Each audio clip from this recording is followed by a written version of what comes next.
नमस्कार दोस्तों, MPN academy में आप सभी का हार्दिक अभिनंदन है। प्रस्तुत है बिहार करंट अफेयर्स। दोस्तों, इस वीडियो में हम लोग अगस्त 2022 महीने के बिहार करंट अफेयर्स से संबंधित 30 महत्वपूर्ण मल्टीपल चॉइस क्वेश्चंस को व्याख्या के साथ हल करेंगे। Friends, the English edition of this video along with its PDF with full description in English is available on MPN Academy app. The course name is 68th BPSC Current Affairs course in English. पहला प्रश्न है, बिहार लोक सेवा आयोग BPSC के नए chairman यानी अध्यक्ष कौन बनाए गए हैं? सही जवाब है ऑप्शन नंबर ए, अतुल प्रसाद। इन्होंने 5 अगस्त को अपना कार्यभार संभाला। आईआईटी कानपुर से पास आउट और 1987 बैच के आईएएस अधिकारी अतुल प्रसाद 28 फरवरी को विकास आयुक्त के पद से सेवानिवृत्त हुए थे। समाज कल्याण विभाग में अपर मुख्य सचिव समेत सरकार के कई महकमों में महत्वपूर्ण पद संभाल चुके अतुल प्रसाद पटना के ही रहने वाले हैं। इनका कार्यकाल 6 वर्ष या 62 वर्ष की उम्र सीमा, जो भी पहले होगा तब तक होगा। वर्तमान जो अध्यक्ष थे आर.के. महाजन, वो 4 अगस्त को 62 वर्ष पूरा होने के बाद रिटायर हो गए। बीपीएससी के प्रथम अध्यक्ष राजनधारी सिन्हा थे। ये भी ध्यान में रखिएगा, कई बार प्रश्न पूछ लिया जाता है। केंद्र सरकार द्वारा मखाना को किस नाम से जीआई टैग दिया गया है? सही जवाब है ऑप्शन नंबर सी, मिथिला मखाना। ये रहा सर्टिफिकेट जीआई का।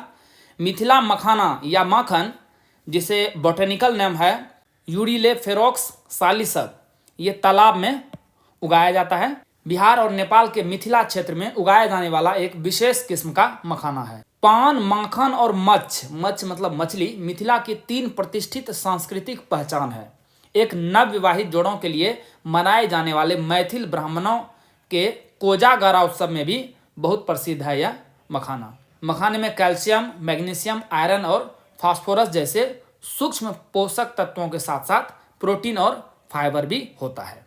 तो यही है ये मिथिला मखाना। देश में पहला जीआई टैग साल 2004 में दार्जिलिंग चाय को मिला था। चेन्नई स्थित जीआई डेटाबेस में बिहार के वस्तुओं को कुल कितने जीआई टैग मिल चुका है? सही जवाब है ऑप्शन नंबर डी, 14। बिहार के 11 वस्तुओं को कुल 14 जीआई टैग मिला है। वस्तुओं की संख्या 11 है लेकिन जीआई टैग 14 है। कैसे, आइए समझते हैं। इसमें हस्तशिल्प क्षेत्र से 6, खाद्य सामग्री से 1 और कृषि क्षेत्र की 4 वस्तुएं हैं। तो उत्पाद कौन कौन से हैं? मधुबनी पेंटिंग नंबर 1 पे है। उसके बाद है पिपली खलवा, बिहार का कार्य। फिर बिहार की सुजनी कढ़ाई का काम। फिर बिहार के सिक्की घास उत्पाद। उसके बाद भागलपुर सिल्क। फिर पिपली खटवा, बिहार का जो कार्य था उसका लोगो अलग से। उसके बाद बिहार के सिक्की घास उत्पाद, इसका भी लोगो अलग से। बिहार का सुजनी कढ़ाई कार्य, इसका भी लोगो अलग से। तो ये जो 3 जो संख्या बढ़ रही है, ये 3 लोगों को मिला है उत्पाद के अलावा, इसीलिए 14 हो गई है। उसके बाद है भागलपुरी जर्दालू आम, कतरनी चावल, मगही पान, बिहार की शाही लीची। उसके बाद सिलाव का खाजा जो कि नालंदा में होता है, और अभी मिला है मिथिला मखाना को। तो 11 उत्पाद हैं और टोटल जीआई टैग कितने हैं? 14। वित्तीय वर्ष 2021-22 में बिहार ग्रामीण कार्य विभाग ने कुल कितने किलोमीटर सड़कों की मरम्मत की है? और यह नया रिकॉर्ड है बिहार का।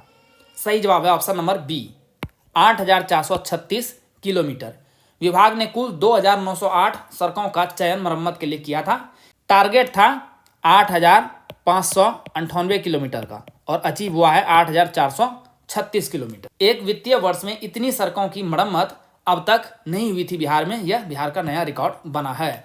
सबसे अधिक रोहतास में 521 किलोमीटर सड़कों की मरम्मत हुई है। और 2022-23 के लिए विभाग ने 9000 किलोमीटर से अधिक ग्रामीण सड़कों की मरम्मत करने का लक्ष्य तय किया है। इसी से संबंधित एक प्रश्न देखते हैं।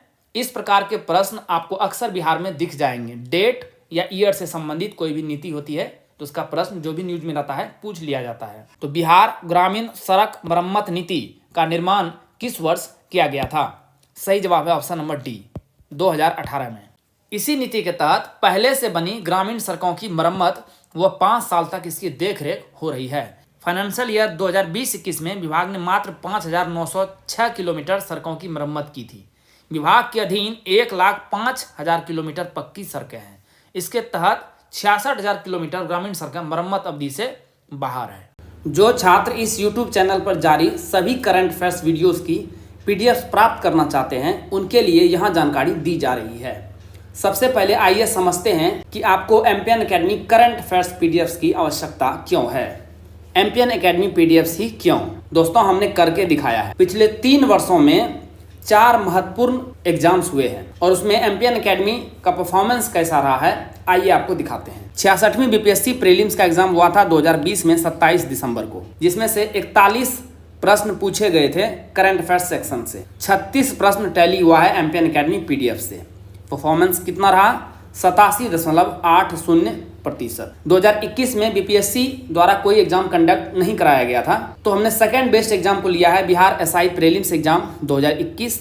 शिफ्ट 1 और शिफ्ट 2 दोनों मिला करके 36 करंट अफेयर्स से क्वेश्चन पूछे गए थे, जिसमें से 31 टैली हुआ है एमपीएन एकेडमी PDF से। परफॉर्मेंस रहा 86.11%। यह एग्जाम 26 दिसंबर को हुआ था। 2022 में 2 परीक्षा हुई है। एक परीक्षा तो रद्द हो गई है, कैंसिल हो गई है पेपर लीक के कारण से। 67वीं बीपीएससी PT परीक्षा 2022 8 मई को यह एग्जाम हुआ था, जिसमें से 30 प्रश्न करंट अफेयर्स सेक्शन से पूछे गए थे।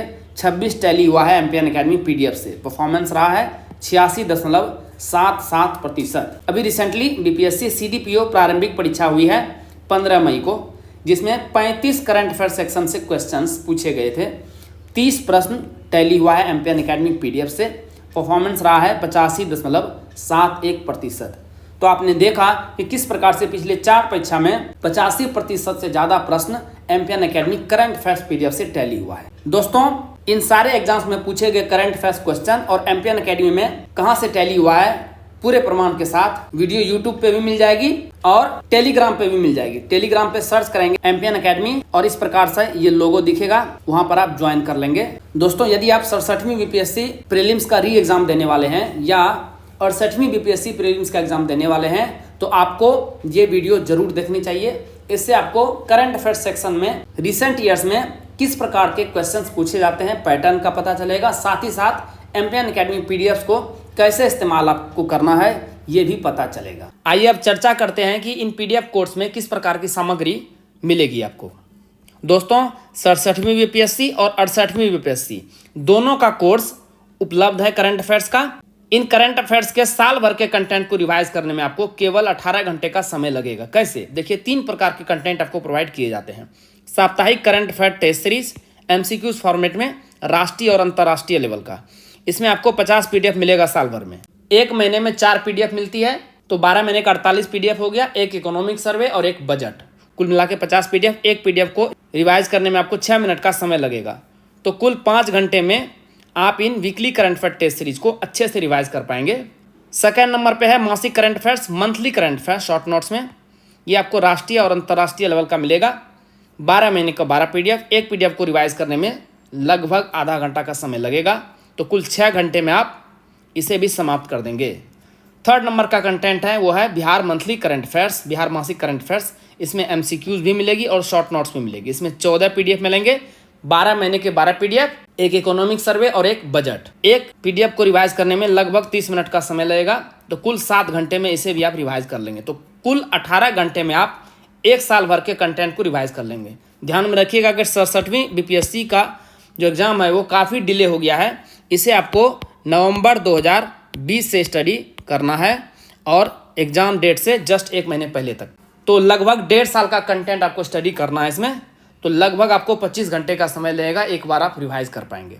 यदि एग्जाम से पहले 5 से 6 बार आप रिवाइज कर लेंगे तो आपका परफॉर्मेंस आश्चर्यजनक तरीके से बढ़ जाएगा। 68वीं बीपीएससी के लिए कंटेंट जनवरी 2022 से दिया जा रहा है। दोस्तों, आपको ये PDFs मिलेगा कैसे? आपको एमपीएन एकेडमी ऐप डाउनलोड करना है, जो कि गूगल प्ले स्टोर पर अवेलेबल है। आप एमपीएन एकेडमी सर्च कीजिए, वहां पर आपको ये लोगो दिख जाएगा। ऐप को इंस्टॉल करने के बाद सबसे नीचे देखेंगे तो स्टोर सेक्शन मिलेगा आपको ऐप पर, वहां पर क्लिक कीजिए और 67वीं या 68वीं बीपीएससी करंट अफेयर्स का कोर्स सेलेक्ट कीजिए। जैसे उसे सेलेक्ट करेंगे तो वहां पर आपको पेमेंट का लिंक मिल जाएगा। बहुत ही रिजनेबल प्राइस पर ये सारे PDFs आपको मिल जाएंगे। शुल्क का भुगतान करें और सभी PDF आपको कंटेंट सेक्शन में वहां पर उपलब्ध हो जाएगा। कितनी आबादी वाले पर्यटन व तीर्थ स्थल को बिहार में नगर निगम घोषित किया जाएगा? सही जवाब है ऑप्शन नंबर B, 1.5 लाख से अधिक। राज्य के पहाड़ी क्षेत्र, तीर्थस्थल, पर्यटन स्थल या मंडी शहर को नगर पालिका बनाने को लेकर नगर विकास एवं आवास के प्रस्ताव को राज्य कैबिनेट ने स्वीकृति दे दी है। तो 1.5 लाख से अधिक आबादी वाले को नगर निगम, 30,000 से 1.5 लाख की आबादी वाले नगर परिषद और 9,000 से लेकर 30,000 की आबादी वाले नगर पंचायत घोषित होंगे।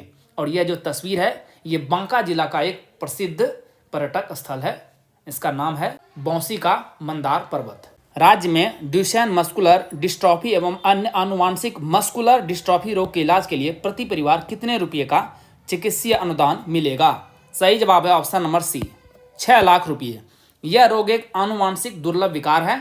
इसमें मांसपेशियों में विकार आता है। इसके लक्षण सामान्यतः 2 से 3 वर्ष के बच्चों में दिखाई पड़ते हैं और 20 से 25 वर्ष की आयु होते होते अधिकांश रोगियों की मृत्यु हो जाती है।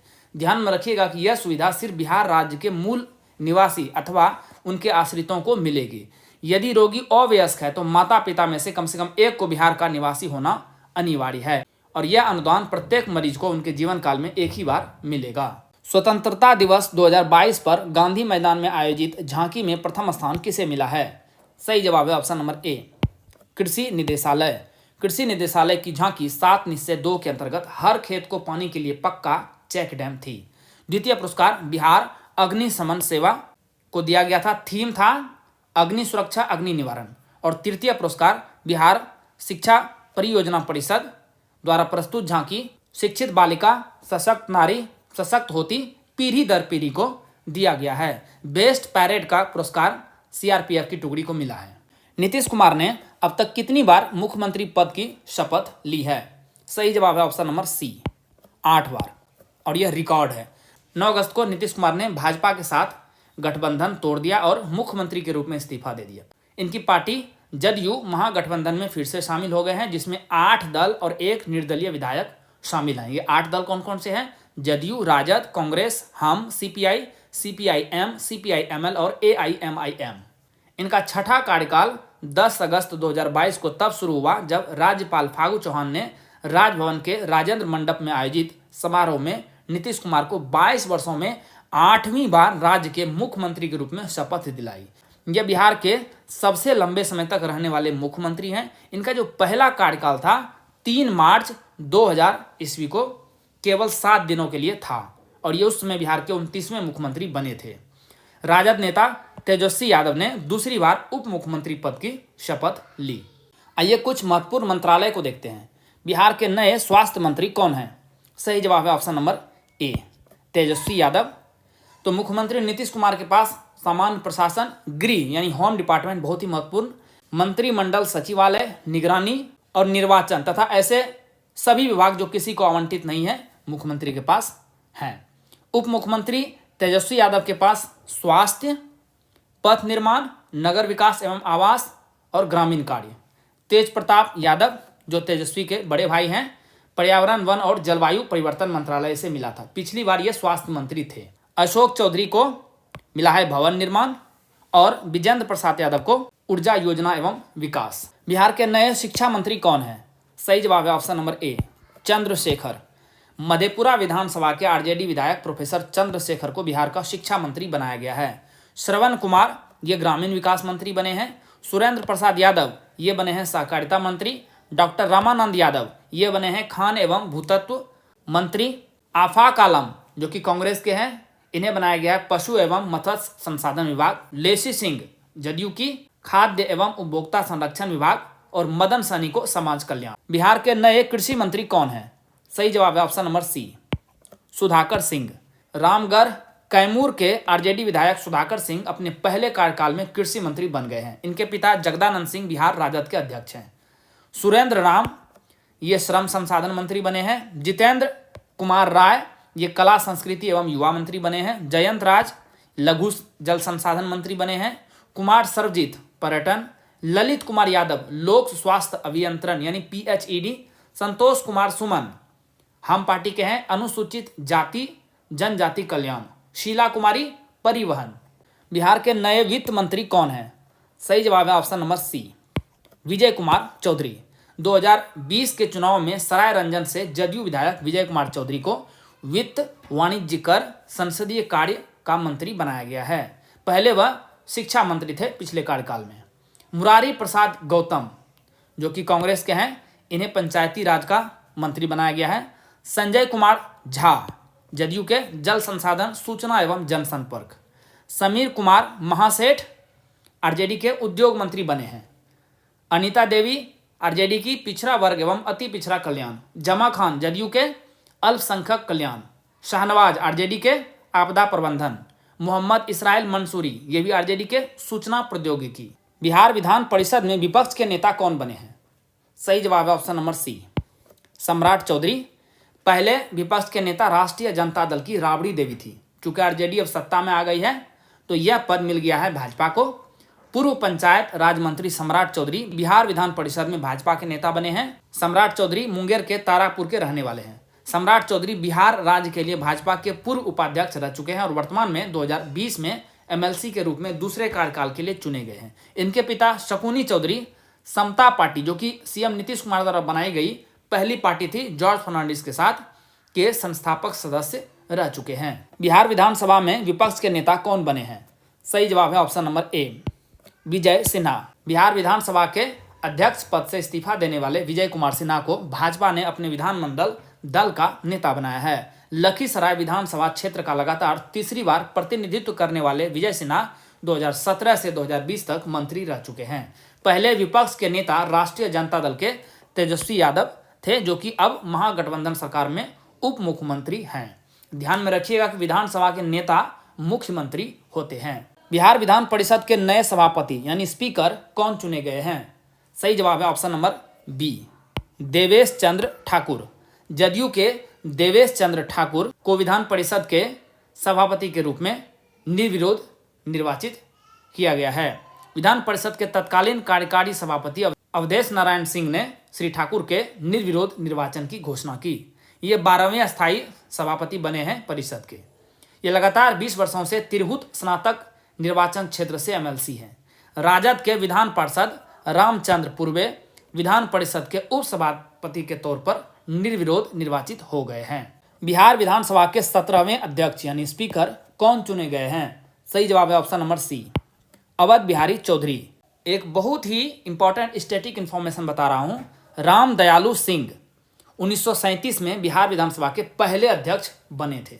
आरजेडी की स्थापना के बाद सिवान से विधायक चुने गए अवध बिहारी चौधरी 26 अगस्त को पार्टी के दूसरे विधानसभा अध्यक्ष बने। इससे पहले देव नारायण यादव आरजेडी से विधानसभा के अध्यक्ष रह चुके हैं। इसके बाद आरजेडी के समर्थन से कांग्रेस के सदानंद सिंह स्पीकर रहे थे। पहली बार जब बिहार में महागठबंधन की सरकार बनी थी तब विजय कुमार चौधरी जो कि अभी वित्त मंत्री हैं विधानसभा के अध्यक्ष बने थे। डिप्टी स्पीकर कौन बने हैं? ये बने हैं जदयू के Maheshwar Hazari. Outlook travel award 2022 में सर्वश्रेष्ठ आध्यात्मिक स्थल का सम्मान किसे मिला है? सही जवाब है ऑप्शन नंबर डी, बोध गया।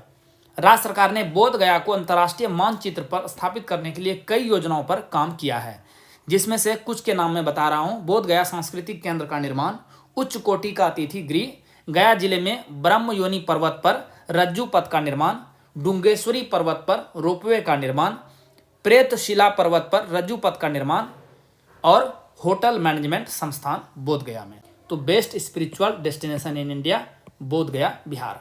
बिहार के वर्तमान कानून मंत्री कौन हैं? सही जवाब है option number B, doctor Shamim Ahmad. शपथ ग्रहण के दूसरे दिन ही विवादों में आए राजद कोटे के मंत्री कार्तिक कुमार का विभाग 30 अगस्त के आदेश से बदला गया था। इन्हें कानून मंत्री की जगह गन्ना उद्योग विभाग का मंत्री बनाया गया था, लेकिन एक दिन बाद ही 31 अगस्त को इन्होंने अपना इस्तीफा मुख्यमंत्री को सौंप दिया। इस तरह कार्तिक कुमार महज 15 दिन ही मंत्री पद पर रह पाए। गन्ना उद्योग मंत्री रहे डॉक्टर शमीम अहमद को कानून मंत्री की जिम्मेदारी दी गई है। राजस्व एवं भूमि सुधार मंत्री आलोक कुमार मेहता को गन्ना उद्योग विभाग का अतिरिक्त प्रभार दिया गया है। विज्ञान और प्रौद्योगिकी मंत्री बने हैं सुमित कुमार सिंह इंडिपेंडेंट एमएलए, और सुनील कुमार सिंह हैं मद्य निषेध उत्पाद एवं निबंधन मंत्री। राष्ट्रीय शिक्षक पुरस्कार 2022 के लिए बिहार से कितने शिक्षकों का चयन किया गया है? सही जवाब है ऑप्शन नंबर ए, 2 शिक्षकों का। देश भर से 46 शिक्षकों का चयन राष्ट्रीय शिक्षक पुरस्कार के लिए किया गया है। राज्य सरकार द्वारा बिहार से 6 शिक्षकों का नाम राष्ट्रीय शिक्षक पुरस्कार के लिए भेजा गया था। इनमें से 2 शिक्षकों का चयन किया गया है। एक हैं निशी कुमारी, ये महादेव उच्च माध्यमिक विद्यालय खुसरूपुर पटना की शिक्षिका हैं, और दूसरे शिक्षक हैं Lalit Narayan Lakshmi Narayan project girls high school Triveniganj Supaul के सौरभ सुमन। केंद्रीय कानून एवं न्याय मंत्री किरण रिजिजू द्वारा राज्यसभा में दी गई जानकारी के अनुसार वीडियो कॉन्फ्रेंसिंग के मामले के निष्पादन में पटना उच्च न्यायालय देश में किस स्थान पर है? सही जवाब है ऑप्शन नंबर डी, छठे स्थान पर। पटना उच्च न्यायालय व बिहार के जिला न्यायालय द्वारा जनवरी से लेकर मई 2022 के प्रथम 5 माह में वीडियो कॉन्फ्रेंसिंग द्वारा 64,000 से अधिक मामलों का निष्पादन किया गया। इस मामले में पटना उच्च न्यायालय पूरे देश में छठे स्थान पर, जबकि बिहार का जिला न्यायालय चौथे स्थान पर है। सुशील कुमार मोदी के एक प्रश्न के उत्तर में केंद्रीय मंत्री ने यह जानकारी दी। किस राज्य में जनता दल यूनाइटेड जेडीयू को भारत निर्वाचन आयोग द्वारा राज्य की मान्यता प्राप्त पार्टी का दर्जा नहीं मिला है? सही जवाब है ऑप्शन नंबर सी, झारखंड में नहीं मिला है। बिहार और अरुणाचल प्रदेश में जदयू को रजिस्टर्ड मान्यता प्राप्त पार्टी का दर्जा पहले से ही मिला हुआ था। इसका चुनाव चिन्ह तीर है। Election symbol reservation and allotment आदेश 1968 के प्रावधानों के आलोक में जदयू अब 3 राज्यों में मान्यता प्राप्त पार्टी हो गई है, क्योंकि मणिपुर में भी हाल में 2022 के विधानसभा चुनाव में 6 सीटें जीती थी जदयू ने, अब वोट मिला था 10.69%, तो मणिपुर में भी राज्य पार्टी का दर्जा मिल गया है। तो इस प्रकार से जदयू अब 3 राज्यों में मान्यता प्राप्त पार्टी हो। एक तथ्य है, इसे याद रखिएगा, 4 राज्यों में मान्यता प्राप्त पार्टी को राष्ट्रीय पार्टी का दर्जा प्रदान किया जाता है। पटना मेट्रो रेल कॉरपोरेशन के निदेशक कौन है? सही जवाब है option number B, Daljit Singh. News में क्यों है? मुख्यमंत्री नीतीश कुमार ने 18 अगस्त को पटना मेट्रो रेल परियोजना के भूमिगत परियोजना के तहत मोइनुल हक स्टेडियम के समीप शिलापट्ट का अनावरण किया। जमीन में 82 फीट गहरे गड्ढे में डी वॉल केज को भीतर डालकर इसे शुरू किया गया। इस परियोजना की लागत 1989 करोड़ रुपये है। इस मौके पर नगर विकास एवं आवास विभाग के प्रधान सचिव आनंद किशोर, जो कि बिहार स्कूल एग्जामिनेशन बोर्ड के भी अध्यक्ष हैं, तथा मेट्रो रेल कॉरपोरेशन के निदेशक ये हैं दलजीत सिंह, ये भी मौजूद थे। इन्होंने जानकारी दिया कि परियोजना के अंतर्गत 6 भूमिगत मेट्रो स्टेशन हैं। कौन कौन से? Rajendra Nagar Moinul Haq metro station, university station, PMCH metro station, Gandhi मैदान मेट्रो स्टेशन व आकाशवाणी मेट्रो स्टेशन। इस कॉरिडोर की लंबाई है 8.08 किलोमीटर। बिहार विधान परिषद के किस सत्र के पूरा होने पर मुख्यमंत्री नीतीश कुमार ने कबीर वाटिका में नवनिर्मित स्मृति स्तंभ का अनावरण किया? सही जवाब है ऑप्शन नंबर सी, 200वां। मुख्यमंत्री नीतीश कुमार ने 17 अगस्त को विधान परिषद के कबीर वाटिका में नवनिर्मित 200वां सत्र स्मृति स्तंभ का अनावरण किया। मुख्यमंत्री ने कहा कि 200वां सत्र पूरा होने पर इसमें जितने भी लोग शामिल हैं, इन सभी का इस स्मृति स्तंभ में नाम अंकित किया गया है। बिहार विधान परिषद के कार्यकारी सभापति अवधेश नारायण सिंह ने इस कार्य को कराया है। नेशनल क्लीन एयर प्रोग्राम के तहत वन व नगर वाटिका स्थापित करने के लिए बिहार के कितने शहर का चयन किया गया है? सही जवाब है ऑप्शन नंबर बी, 3 शहर का। केंद्र सरकार के क्लीन एयर प्रोग्राम के तहत पटना, मुजफ्फरपुर व गया शहर के 5 किलोमीटर के दायरे में एक नगर वन व एक नगर वाटिका स्थापित करने का निर्णय लिया गया है। नगर वन व नगर वाटिका स्थापित करने की जिम्मेदारी वन एवं पर्यावरण विभाग को दी गई है। इन तीनों शहरों का चयन इस आधार पर हुआ है कि वैश्विक स्तर पर इन शहरों की वायु औसत से अधिक प्रदूषित पाई गई है। और ये प्रोग्राम कब लॉन्च हुआ था? नेशनल क्लीन एयर प्रोग्राम ये हुआ था 10 जनवरी 2019 को। वित्तीय वर्ष 2022-23 की प्रथम तिमाही में मनरेगा के तहत चल रहे कार्यों में किस जिले ने बिहार में प्रथम स्थान प्राप्त किया है? सही जवाब है ऑप्शन नंबर बी, बक्सर। ग्रामीण विकास विभाग ने वित्तीय वर्ष 2022-23 की प्रथम तिमाही में मनरेगा के तहत जिलों के प्रदर्शन रिपोर्ट जारी कर दी है। बक्सर जिला 89.15 अंक के साथ पहले स्थान पर है। बक्सर के बाद दूसरा स्थान जहानाबाद को मिला है और सबसे बॉटम रैंक पर है शिवहर। रैंकिंग में पहली बार अमृत सरोवर के कार्य को भी शामिल किया गया है। मैथिली बाल कथा संग्रह उड़न छू के लिए साहित्य अकादमी ने बाल साहित्य पुरस्कार 2022 से किसे सम्मानित किया है? सही जवाब है option number A, doctor Virendra Jha. Madhubani जिले के वीरेंद्र झा द्वारा लिखी गई उड़न छू पुस्तक बच्चों को परंपरा के प्रति साकांक्ष व प्रगतिशीलता के प्रति सकारात्मक दृष्टिकोण अपनाने से संदर्भित कहानियां हैं। सहज सरल भाषा में लिखी इन कहानियों में बच्चों को भाषा, प्रकृति, पशु पक्षी आदि के प्रति जिम्मेदार होने की शिक्षा दी गई है। शिक्षा एवं वैज्ञानिक चेतना इन कहानियों के मूल में है। मैथिली व्यंग संग्रह खुरचन भाईक कच्छम छी पुस्तक के लिए साहित्य अकादमी युवा पुरस्कार से किसे सम्मानित किया गया है? सही जवाब है ऑप्शन नंबर सी, नवकृष्ण ऐहिक, यही है और इनकी यह पुस्तक है। मूल रूप से बिहार के मधुबनी जिले के रहने वाले रुपेश मैथिली साहित्य में नवकृष्ण ऐहिक के नाम से व्यंग लिखते आ रहे हैं।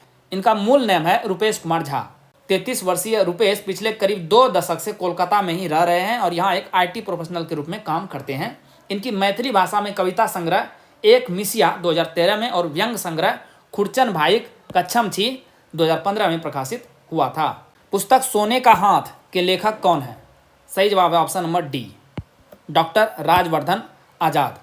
मुख्यमंत्री नीतीश कुमार ने प्रसिद्ध नेत्र चिकित्सक और बिहार विश्वविद्यालय सेवा आयोग के अध्यक्ष डॉक्टर राजवर्धन आजाद की पुस्तक सोने की चिड़िया का 23 अगस्त को विमोचन किया।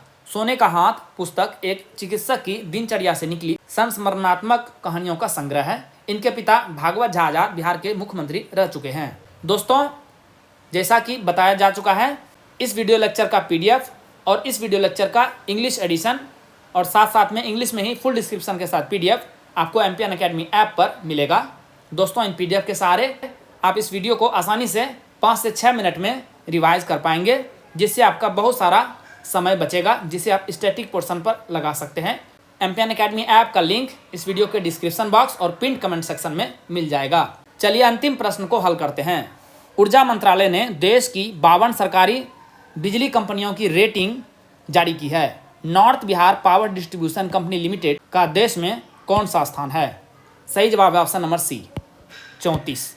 साल 2012 से की जा रही इस रेटिंग व रैंकिंग में इस बार बिहार की दोनों वितरण कंपनियों का प्रदर्शन पिछले वर्ष से खराब हो गया है। North Bihar power distribution company limited जो पिछले साल 21वें रैंक पे था, उसकी रैंकिंग घट गई है, 34वें नंबर पे चली गई है।